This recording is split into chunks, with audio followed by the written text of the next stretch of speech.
riscos maiores que creio enfrentamos para os tempos que aí vêm, creio que é gerar-se um corte entre o movimento social de protesto e de resistência que vai existir, que segue dentro de momentos, mas dentro de alguns meses vai crescer muito, e a produção de alternativas no plano político, o que envolve também necessariamente o diálogo com os partidos, embora numa relação desejavelmente diversa, diferente daquela que marcou a velha política, em que estavam habituados a falar muitas vezes sozinhos. Se não for vencido dos dois lados, do lado dos atores partidários e políticos, do lado dos atores sociais, esse gap, esse fosso, se não houver esta invasão e esta positiva dos dois lados, entre o movimento social e o movimento de produção de alternativas, falha-nos a esperança e com isso fica ao desespero.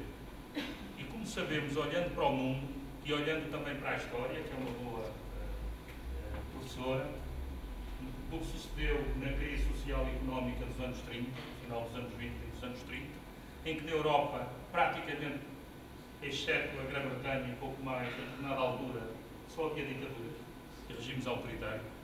Então o que emerge é a pulsão de extrema-direita a capturar e a aproveitar e a canibalizar o movimento social. Exatamente. E este problema, que em Portugal ainda pode ser contido para já por esta anestesia social e política de um status quo que nos vai convencendo que a alternância é a alternativa e que é mudança, e em que temos vivido, pode estilhaçar-se.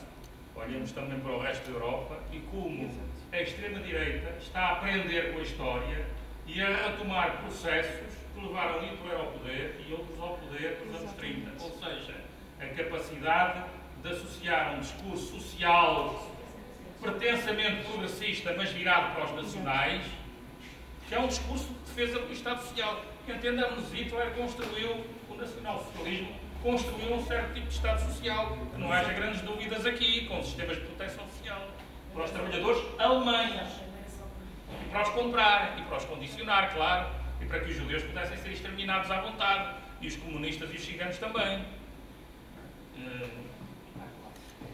Portanto, como dizia, é preciso evitar que suceda cá aquilo que, infelizmente, com a deriva e o naufrágio da Europa e do projeto da União Europeia, está a suceder, se não se que é esta emergência de uma extrema-direita inteligente que associa o discurso nacionalista e autoritário com um discurso social que faz ponte com o movimento social de protesto e de resistência. Mesmo que as pessoas não declarem. Ou seja, nós temos pela frente uma agenda neste momento em que este aspecto da ponte é importante, articulada com duas coisas que podem não parecer muito revolucionárias, mas que são radicais no sentido de irem à raiz das coisas. É termos uma agenda para os movimentos sociais que ataque o poder do capital financeiro, também em Portugal, e que ataque o problema das desigualdades sociais. Porque são estas as duas causas primeiras da crise em que o mundo está mergulhado. O capital financeiro começa a vir, aproveitou as desigualdades sociais para nos pôr todos a endividar-nos e a recorrermos ao crédito como compensação e anestesia social com dos baixos salários e das desigualdades crescentes, com o resultado que se viu. Portanto, esta é a nossa agenda, não é uma agenda pequena, é uma agenda tamanha, mas muito estimulante. Poderia só acrescentar um pormenor ao que o Henrique disse, é que a extrema-direita na Europa atualmente... Como?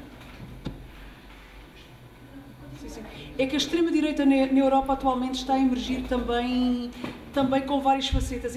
É tipo as várias cabeças da hidra. E muitas vezes está a aproveitar-se de discursos de uma certa esquerda ecologista até, para apresentar uma face mais ou menos benigna.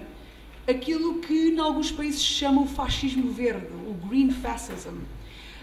Movimentos que até se aproveitam de um certo discurso ecologista e que já existe cá também, exatamente, e que se tentam aproveitar de um certo discurso ecologista, de regresso à terra, de qualidade de vida, mas sem fazer a necessária crítica das estruturas sociais e económicas que levaram à degradação social e à degradação da qualidade de vida que atualmente vivemos. E quando esse discurso é feito apenas numa base ética, numa base moralista, sem ter por base uma análise estrutural, aí então existe a possibilidade de se abrir uma tremenda de uma caixa de Pandora de autoritarismos. É só isso. Deixa-me fazer uma frase só. Eu queria chamar a atenção para isto. Sublinhando hoje o que vem no Mundo Informativo deste mês, um artigo do Sérgio Alini sobre a extrema-direita francesa.